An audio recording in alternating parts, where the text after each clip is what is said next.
What happens if you aggressively train just one arm? Will you get a massive, shredded arm like Homer? Lately, Homer bought a dumbbell and has been pumping iron like an absolute madman. The crazy part is, it doesn't even stop him from watching TV. He lifts weights while glued to the screen, basically using up every single waking moment. Now, he doesn't even put the weight down when he sleeps. He dedicates all his time to lifting. When you put your heart into it, even the most repetitive tasks can bring unexpected rewards. Homer's super arm is finally taking shape. He lifts his way into Moe's tavern, where he sees those three losers crushed underneath an arcade machine. Not knowing what happened, Homer easily uses his right hand to lift the machine, completely shocking the bar regulars. Moe asks where he got that weirdly disproportionate arm transplanted from, saying he wants one too for other activities. Homer says it's all from his hard work. If you keep lifting, your shoes might wear out, but your arm will only get thicker. Homer feels it's about time to switch hands, but Moe stops him. He says he's got a brilliant plan to get rich using that freakish right arm. Moe serves his customers just like usual. This old cowboy just got a new liver transplant, so he's ready to drink heavily today. But suddenly, wearing a colorful shirt and glasses, a very polite Homer walks in and orders a non-alcoholic, sugary soda. The old cowboy can't hold back. He says, "Man, you are way too much of a wimp." Moe starts adding fuel to the fire. "You dare call my friend a wimp? I bet you $100. You can't beat this wimp in an arm wrestling match." The cowboy pulls out the cash without a second thought. Then Homer reveals his massive, hidden super arm. The old cowboy feels like he's been set up but has to force himself to try anyway. The $100 is won easily. Moe says, "Your arm plus my brain makes us a ruthless money-making machine." Realizing he's been tricked, the cowboy pulls out two guns, saying he hates being played. Moe asks, "Well, what do you like then?" The cowboy replies, "Since you ask, I like taking long walks on the beach." Moe then comes up with another great way to get rich. He tells Homer to pack his bags for a professional arm wrestling tour. He faces off against opponents with insanely massive builds. They are incredibly strong, but Homer's arm is already on a whole different level. He arm wrestles casually while calling Marge on the phone because she hasn't reached out in ages. It seems she doesn't care about his sudden departure at all. Even though his mind is completely off the competition, Homer mindlessly wins match after match, while Homer is going crazy lifting weights and basically dating his own super arm. What exactly is Marge doing that makes her completely ignore Homer's massive biceps? She's riding a bike, more accurately a tandem bicycle. At first, no one rode with her, so Marge had to ride it alone, eventually mastering how to ride a two-seater solo, but it just looked too lonely. The other kids all started making fun of Bart's mom. Bart suddenly felt really bad for her, so he agreed to ride with her. Mother and son shared so many happy moments together. "You lift me up, you lift me up, you lift me up."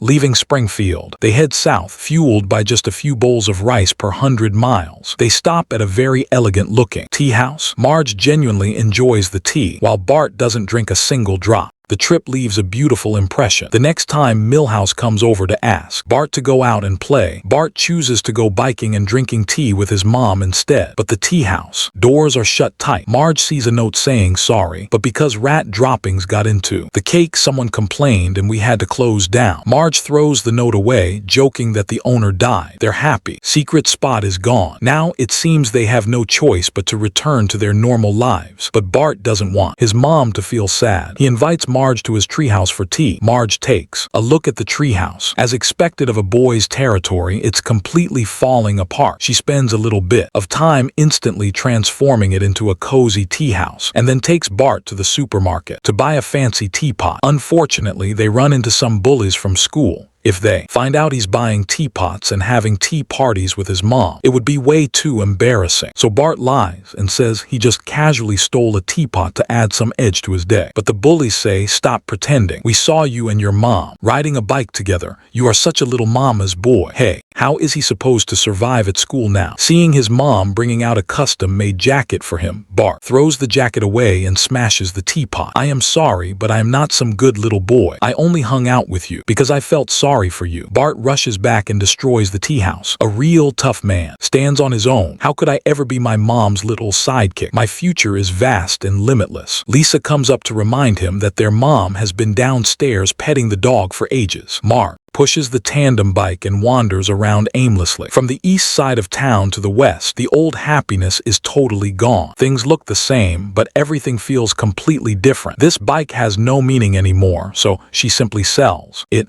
Bart realizes his own cowardice. Just because he was scared of some stupid gossip, he actually ended up hurting his amazing mom. Back at the school's karaoke night, he asks, "Can you perform a duet with me on stage?" Marge's eyes light up with joy once again. This time, she wants to prepare a fantastic show. Marge goes to the music store and flips frantically through the sheet music. Coincidentally, Principal Skinner and his mom are also there prepping for the show. Skinner is a grown man, but still a huge mama's boy, obeying her every unreasonable demand without question. He mentions that for many years, he has been performing on stage with his mother annually. Seeing the dynamic between this mother and son, Marge suddenly feels a sense of dread. A mother loves her child but shouldn't possess him. If a kid wants to be rebellious and independent, you absolutely shouldn't hold him hostage. At the school's karaoke party, Marge and Bart are waiting for their turn to go on stage. Bart is perfectly fine with all of this now, but Marge feels an indescribable unease. Up on stage, the principal and his mom are performing. Marge, however, sees a reflection of herself in Bart years down the line. She loudly interrupts the performance. The principal tries to stop her, but she cuts him off right back. Marge declares, "My son is absolutely not my little good boy. I don't want you turning into a loser like the principal." Bart says, "I thought that's exactly what you wanted from me." Marge replies, "You don't need to worry about my expectations. Your job is to drive me crazy." She grabs a fire extinguisher and encourages her son to hurry up and cause some trouble, just so she won't have to worry about him becoming a mama's boy. Bart has never heard such an outrageous request in his life. Marge goes home and starts singing to herself. She doesn't need to be tied to her son to be happy. Meanwhile, Homer also brings home the arm wrestling trophy. He sets the trophy down and scoops Marge up in his arms. This kind of bond is what truly makes a healthy and happy relationship. Kids in puberty care deeply about their self-image, so they pay extra attention to what others think of them. It's like they can only see themselves through a mirror. Some kids care so much about their parents' opinions that they become incredibly obedient, like the principal, or like Bart when he was about to perform, thinking, "Whatever my parents ask me to do, I'll do it. I just can't let them down." This kind of compliance clearly prevents them from developing their own sense of self. A giant baby will never truly grow up. Then there are some kids who care too much about their peers' judgments. Bart can secretly be his mom's sweet little boy, but in front of kids his own age, he completely flips and resists getting along with his mom. That so-called rebellion and edgy independence is often just a way to declare their identity. But if you just do the exact opposite of what others say, it might look like you have a strong personality, but you actually still lack a true sense of self because your actions are still being dictated by other people. It's really just another form of compliance, whether it's obedience or rebellion at its core. It's all about caring about what others think. And why do we care so much? Because we don't know who we are. So we try to piece together our identity through other people's opinions. But truly, growing up and becoming independent means slowly figuring out who you are. You no longer need to rely on others' validation to confirm your own existence. That is how you build steady values. And this is the true goal of parenting. Ultimately, it's raising your child so they no longer need you to raise them. You dedicate yourself to becoming a part of them, allowing them to face the world on their own and complete the passing of the torch. But some parents don't realize this. Instead, they drag their kids in to validate their own egos, forcing the child to become an extension of themselves. This kind of possessive love is essentially just self-love. It focuses solely on oneself while completely ignoring the child's needs. It seems like she's trapping the child, but she's actually holding herself hostage too. If the child doesn't have a life of their own, then neither will the mother. Kids in the future have it rough. If you misbehave, you get replaced by a robot. These machines are super well behaved and even do chores. Compared to them, your own kid looks like total trash. So Bart was messing around again, did a total leap of faith, and ended up in the hospital. The doctor said the kid was always a bit out of it, and now he is in a full-blown coma. Who knows when he will wake up? But the doctor mentioned a cool new gadget that could ease their pain. It is the latest bionic robot boy, and it is awesome. So they bought one. The couple got their robot boy in no time. This kid is not just adorable, he is incredibly durable,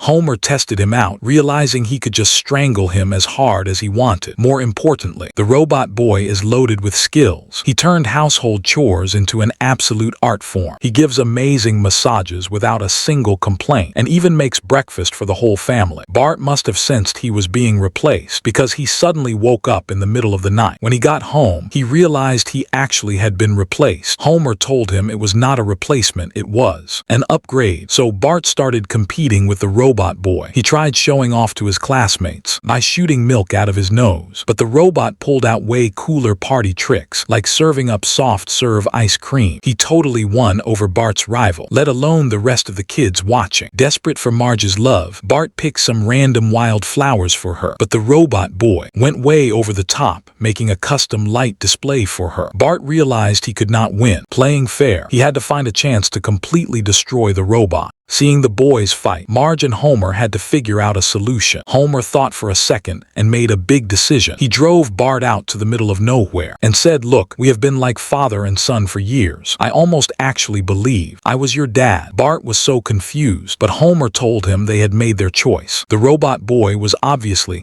a much better fit for the family. So Bart was abandoned in the woods. Years of family bonding just completely went down the drain. He wandered through the forest until midnight and suddenly bumped into a group of discarded robots. They were all in the same boat. They were not exactly alike, but they totally understood each other. The robots took Bart in, hoping he would teach them about love. Then they all powered down for the night. But when the robots woke up the next morning, they realized their parts were stolen. Bart did not teach them love at all. Instead, he taught them exactly how evil humans can be. He told them to stop loving humans and start watching their backs. Meanwhile, Homer was at home, having the time of his life. The robot boy was totally bulletproof. Bart could never do that. But Bart was about to provide a much more hardcore experience. He built a giant mech suit out of the stolen robot parts, ready to destroy his replacement. But the robot boy lifted Homer up and said, "Not unless you take out your dad first." Homer's lower half was completely destroyed in the fight. The good news, he got a robot replacement. As for how well it works, well, only the user would know.